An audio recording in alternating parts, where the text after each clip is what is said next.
پہلے تو میں نے مسلمانوں کے اخلاق سنے تھے، اب تو میں نے دیکھ بھی لیے. پر یہ بتا جب 12,000 آیا تھا جان کیوں نہیں چھڑائی؟ تو حضرت چارہ کاٹتے کاٹتے رو پڑے. فرمانے لگے تو نہیں نہ جانتا یہ بیٹیاں سانجھی ہوتی ہیں، پتہ نہیں نا. میرے رسول پاک نے تو حاتم تائی کی بیٹی کے سر پہ کپڑا رکھ کے کہا تھا بیٹیاں برابر ہوتی ہیں. تو یہ نہیں پتا جب اس کی 6 بیٹیوں کی شادی ہوئی ہے میرے اندر روحانیت کتنی بڑی ہے. فرمایا پھر 12,000 آیا ہے تو 2-4 بچیاں پھر گئی ہیں. تجھے نہیں پتا میں اندر سے راضی کتنا ہوں، میں تیری نوکری کرتا رہوں گا، پتہ نہیں اللہ کتنی بیٹیوں کو بیاہ دے گا. اتنا رویا وہ عیسائی کے پیروں میں بیٹھ گیا، کہنے لگا بابا میں نے تیری مخالفت کی ہے پر تیرے قریب آ کے پتہ چلا ہے کہ تو بہت اونچے اخلاق کا مالک ہے، اور اگر تیرا یہ مقام ہے تو تجھے اخلاق سکھانے والے محمد عربی کی شان کتنی ہوگی. ظالم کی بولیے جاتے نہیں لوگ جھوٹے گواہ بن کے. وکیل صاحب کو نہیں پتا ہوتا کہ یہ بندہ مجرم ہے جو میرے پاس آیا. کیا مجرموں کے وکیل نہیں ہوتے؟ بولے تو اس کو پتہ نہیں ہوتا وکیل صاحب کو کہ یہ صاحب مجرم ہے میرے پاس مقدمہ لے کے آئے. اور اگر بے ادبی نہ ہو جائے تو میرا خیال ہے قاضی عدالت کو بھی پتا ہوتا ہے کہ مجرم کون ہے اور مظلوم. میرے نبی پاک صلی اللہ علیہ وسلم نے اس قدر زیادہ سختی فرمائی اس مسئلے میں. فرمایا جس کو پتا تھا کہ فلاں آدمی ظالم ہے، ظلم کر رہا، پھر وہ ظالم کا گواہ بنا یا اس نے ظالم کی مدد کی، کتنی کی؟ شارحین لکھتے ہیں چاہے اس نے ایک جملہ بول کے کی، چاہے ایک، سارے بولیے، چاہے ایک غریب کو اس نے ظلم کیا تو کہتے ہیں علاج یہ سی، چاہے ایک جملہ بول کے کی. شارحین اس حدیث کی شرح میں لکھتے ہیں ایک جملہ بول کے چاہے مدد کی. جس بندے نے کسی ظالم کی مدد کی کسی مقدمے میں یا کسی صورت میں اور اسے پتا تھا یہ ظالم ہے، میرے نبی پاک صلی اللہ تعالی علیہ وسلم فرماتے ہیں اگر اس نے مدد کی، ابھی ظالم کی بات نہیں ہو رہی، ظالم کے مددگار کی بات ہو رہی، اگر کسی نے ظالم کی مدد کی تو حضور فرماتے ہیں خدا بھی اس سے بری و ذمہ ہے، رسول بھی اس سے بری و ذمہ ہے. سنبھال کے رکھے اپنی نمازیں، قربانیاں، حج، زکوٰۃ سنبھال کے رکھے. اگر ظالموں کا مددگار ہے، الیکشن آ لینے دے، آپ کو نظر آ جائے گا کون کون ظالموں کا مددگار ہے، نظر آ جائے گا. اپنی جیب سے لوگ پیسے دے کے ظالموں کی مدد کریں گے، ان کے فلیکس چھپوائیں گے، بورڈ لگوائیں گے، جیبوں سے پیسے دے کے. ہم نے خود آگ لگائی ہے چمن میں اپنے، بے سبب گردشی ایام کو الزام نہ دو. ہم نے خود نور کا ظلمت سے کیا ہے سودا، کر کے توہین سحر شام کو الزام نہ دو. ظالموں کے مددگار میدان میں آ گئے. یہ چھوٹا لفظ نہیں، میرے حبیب پاک صلی اللہ علیہ وسلم نے فرمایا جو ظالم کا مددگار ہے سن لے جو سجن کے ساتھ کچہری جاتا ہے، وہ یاد رکھے جو دوست کا گواہ بنتا ہے، وہ یاد رکھے جو کہتا ہے میں مانگی گیا تھا، مجھے بلایا گیا تھا قبضہ چھڑانے کے لیے کسی غریب بیوہ کی جائیداد پہ، وہ سن لے تو مدد کر کے نہیں آیا، تو خدا کے ذمے سے نکل گیا ہے. رسول پاک نے فرمایا تیرا میرا تعلق ختم ہو گیا، تو ظالم کا مددگار ہو گیا. پھر تو کہتا میں بے چین ہوں، میں بے قرار ہوں، میں آزمائش کا شکار ہوں. پلٹ کے دیکھ تو صحیح تیرا گناہ کتنا بڑا ہے. میرے نبی پاک صلی اللہ علیہ وسلم کا ایک اور فرمان سن لیں، ابن ماجہ ابو داؤد میں موجود ہے. اس حدیث کو آپ نے یاد کر لینا ہے. کر لیں گے انشاءاللہ؟ سارے کہیے انشاءاللہ کر لیں گے یاد. حضور صلی اللہ علیہ وسلم نے فرمایا اگر تو ظالم کی مدد کرے گا نا، یہ لفظ دل کی تختی پہ لکھ لینا، یہ مکافات عمل ہے، مکافات عمل دنیا، ادھر کرو گے تو ادھر بھرو گے. فرمایا اگر تو کسی ظالم کی مدد کرے گا، سن لے حضور کا فرمان ہے، اگر تو ابن ماجہ ابو داؤد سیاہ میں موجود ہے، فرمایا اگر تو کسی ظالم کی مدد کرے گا تو رب تعالیٰ مرنے سے پہلے تیرے اوپر بھی ظالم کو مسلط کر دے گا. تیرے اوپر بھی ایک دفعہ ظلم ضرور ہوگا اگر تو ظالم کی، وہ کسی صورت میں بھی ہو سکتا ہے، کسی صورت میں بھی تیرا بیٹا ہی اٹھ کے ظلم کر دے گا، تو الجھ جائے گا، کسی نہ کسی جگہ تیرے لیے تباہی کا سامان ہوگا، تیرے اوپر ظلم ہوگا، اس لیے کہ تو ظالموں کا مددگار ہے. چاہیے یہ تھا کہ تو مظلوم کی مدد کرتا، انسانی ایمانی یقین کا فریضہ سر انجام دیتا. تو ظالموں کا مددگار ہو گیا.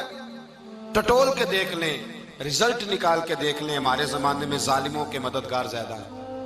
اتنی لمبی زبانیں نکال کے ظالموں کی مدد کرتے ہیں.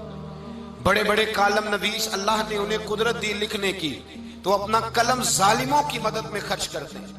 وہ لوگ جن کو اللہ تبارک و تعالیٰ نے قدرت دی، ہمت دی، طاقت دی، کچھ لوگ ان کے حلقہ احباب میں، وہ اپنے لوگوں کو استعمال کر کے ظالموں کی مدد کرتے ہیں، ظالموں کی مدد کرتے ہیں۔ میرے نبی کریم سید عالم نور مجسم صلی اللہ علیہ وسلم نے فرمایا، اگر تو نے ظالم کی مدد کی تو جب تک تو توبہ نہیں کرے گا رب تجھ سے ناراض ہی رہے گا۔ اللہ تجھ سے، او بھائی جس سے رب بھی ناراض ہو گیا، نہ کھانا نہ پینا نہ سونا نہ جاگنا نہ نیند، پھر تیری ہر چیز تیرے لیے آزمائش ہو جائے گی، پھر تیرا سایہ بھی تیرے لیے خوف کا سامان بنے گا، پھر زندگی جیتی جاگتی لاش بن جائے گی، تو اپنے کندھوں پر اپنی میت اٹھائے پھرے گا جب تو ظالم کا مددگار ہوگا۔ اور نبی پاک صلی اللہ علیہ وسلم نے فرمایا، ظالموں کا مددگار بھی ظالم ہوتا ہے، ظالموں کا مددگار بھی، سارے بولے، ظالموں کا مددگار بھی نہیں، کو نہیں، آپ سارے نہیں بولے، ایک دفعہ بولے، ظالموں کا مددگار بھی، پکی بات ہے، ظالموں کا مددگار بھی۔ اللہ اکبر، جس کا یارانہ ہو، جس کا دوستانہ ہو، جو کہے میں نے نا اس کو اوکھے ویلے کے لیے ظالم کو یاد رکھا ہوا ہے۔ کبھی مشکل میں رکھے نہیں ہوئے لوگوں نے ظالم دوست، کہتے میں نے رکھے ہوئے ہیں، بلکہ ہمارے دیہات میں تو کہتے ہیں میں نے بازو بنائے ہوئے ہیں۔ کس کو بازو بنا لیا؟ ظالم بھی کبھی بازو ہوتا ہے، جو ظلم کی تلوار لیے میدان میں کھڑا ہے۔ قارون، حامان، فرعون، نمرود کا حال نہیں لوگوں نے دیکھا؟ اپنے زمانے میں آپ نے کتنے لوگ نہیں دیکھے جن کے سائے سے، آواز سے لوگ کانپتے تھے؟ پھر پولیس کی گاڑیوں میں وہ اس طرح مردہ پڑے کہ دنیا نے تماشا دیکھا ان کا۔ یہ رنگ ہم نے دیکھے نہیں اپنے آنکھوں سے۔ فرمایا ظالم کا مددگار بھی، جو کار میں بٹھا کے لے کے گیا وہ بھی ظالم، جس نے چائے پلائی وہ بھی، جس شخص نے کھانا کھلایا وہ بھی، جو کچہری تک ساتھ گیا وہ بھی، جس نے فلیکس کے نیچے، بڑے شرابی کے نیچے چھوٹی اپنی فوٹو لگائی وہ بھی، جو ووٹ کی پرچی ڈالنے گیا وہ بھی۔ کہہ دینا باہر نکل کے کہ حضرت صاحب نے سیاسی تقریر کی ہے، کہہ دینا، پر بات تو سچی ہے نا۔ خو کرے ہم تو سے تھوڑا سا گلا بھی سن لے، خو کرے ہم تو سے تھوڑا سا بھی گلا۔ امام مالک کے پاس ایک بندہ آیا، اس نے کہا حضور میں درزی ہوں، ایک ظالم بادشاہ مجھ سے کپڑے سلواتا ہے، میں تو ظالموں کا مددگار نہیں نا۔ ایک ظالم بادشاہ مجھ سے، حضور میں تو مددگار نہیں نا ظالموں کا۔ جو فرمایا ظالموں کا مددگار بھی ظالم ہوتا ہے، تو کپڑے لے کے آتا ہے، میں سی کے دے دیتا ہوں، ذمہ داری نہیں۔ یہ ایک آدمی دکاندار ہے، اس سے کوئی بندہ چیز خریدنے آئے گا تو تھوڑی کہے گا میں نے نہیں دینی، تو دے گا۔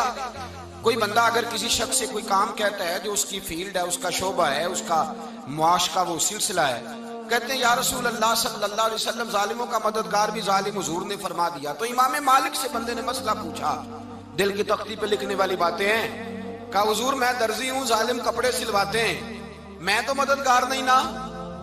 امام صاحب کہنے لگے نہیں، مددگار تو وہ ہوگا جو تجھے سوئی دھاگا فراہم کرے گا، تو پورے کپڑے سی کے دیتا ہے، تو خود بہت بڑا ظالم ہے، تو پورے سوٹ سی کے دیتا ہے، تو بہت بڑا ظالم خود ہے۔ مددگار تو وہ ہوگا جو تجھے دھاگا دے گا، جو تجھے بٹن دے گا، جو تجھے نلکی دے گا۔ جو ظالم سے اتنی نفرت ظلم کر کے بندہ ہے، یہاں تو ہمارے زمانے میں ہیرو بن جاتے ہیں لوگ، ظالم ہیرو ہے، لوگ اس سے ڈرتے پھرتے ہیں، گھومتے پھرتے ہیں، اور بہت سارے کم مزاج لوگ اس کے پیچھے ہاتھ باندھ کے پھرتے ہیں۔ ظالموں کی مدد کرنا، ظالموں کے ساتھ رہنا، یہ ظلم ہے، ظلم، یہ زیادتی ہے۔ میرے نبی پاک صلی اللہ تعالی علیہ وآلہ وسلم نے ارشاد فرمایا، یاد رکھو رب فرماتا ہے میں مظلوم کی مدد ضرور کروں گا، چاہے جلدی کروں چاہے دیر سے کروں، میں مظلوم کی مدد۔ اور حضور صلی اللہ علیہ وسلم نے فرمایا ہے، حضرت معاذ بن جبل کہتے ہیں حضور نے مجھے یمن کا گورنر بنایا، جب میں جانے لگا نا تو حضور نے بڑی نصیحتیں کی، بخاری میں موجود ہے، فرماتے ہیں جب میں پلٹنے لگا تو میرے رسول نے فرمایا معاذ ایک منٹ ٹھہر جا، ایک بات میری یاد رکھنا، اس کو نہ بھولنا۔ کہا حضور کیا؟ فرمایا دیکھنا کسی پہ ظلم نہ کر بیٹھنا، کہیں تجھ سے زیادتی نہ ہو جائے۔ محبوبہ پھر حضور نے فرمایا سن میرے معاذ، میں تجھے گورنر بنا رہا ہوں، زیادتی نہ کر بیٹھنا۔ یا رسول اللہ صلی اللہ علیہ وسلم کیا ہوتا ہے؟